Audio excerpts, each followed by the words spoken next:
پنجاب کے شہر فیصل آباد کے علاقے گٹوالا میں دعوت اسلامی کے تحت جامع مسجد ابراہیم اور جامعۃ المدینہ کی تعمیرات کے سلسلے میں اجتماع کا انعقاد کیا گیا، جس میں مختلف شعبہ زندگی سے تعلق رکھنے والے افراد اور مقامی عاشقان رسول نے شرکت کی، جبکہ اس موقع پر نگرانی مجلس پاکستان شعبہ مدنی چینل عام کریں، مقامی مسجد کے خطیب اور سیاسی و سماجی افراد بھی موجود تھے۔ رکن شروع حاجی جنید اتاری مدنی نے مسجد و جامعۃ المدینہ کی تعمیرات اور اس میں حصہ ملانے کے موضوع پر سنتوں بھرا بیان فرمایا اور شرکاء کو بھی مسجد و جامعۃ المدینہ میں بھرپور تعاون کرنے کی ترغیب بھی دلائی۔ اس حوالے سے رکن شروع حاجی جنید اتاری مدنی نے مدنی خبروں کو بتایا، یہاں پر ایک بہت بڑا جامعۃ المدینہ انشاءاللہ بننے جا رہا ہے، جس میں انشاءاللہ عز و جل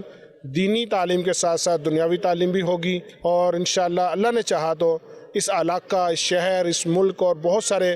دیگر علاقوں سے بھی انشاءاللہ یہاں لوگ پڑھنے کے لیے آئیں گے۔ جس نے یہ جگہ دی اللہ تعالیٰ شرف قبولیت عطا فرمائے، اور جو جو اس میں حصہ لیں گے اللہ پاک ان کو بھی اپنی شان شان اجر عظیم عطا فرمائے۔ اجتماع میں شریک اسلامی بھائیوں نے مدنی خبروں کو اپنے تاثرات بھی دیے۔ یہاں ایک مدرسہ اور مسجد بن رہی ہے، باہر سے اسٹوڈنٹ بھی آئیں گے، پاکستان کے ہر گوشے سے طالب علم آئیں گے جو دینی تعلیم سے استفادہ حاصل کریں گے۔ اجتماع کے اختتام پر صلاۃ و سلام پڑھا گیا، جبکہ اینٹیں لگا کر سنگ بنیاد رکھا گیا اور رکن شروع حاجی جنید اتاری مدنی نے دعا بھی کروائی۔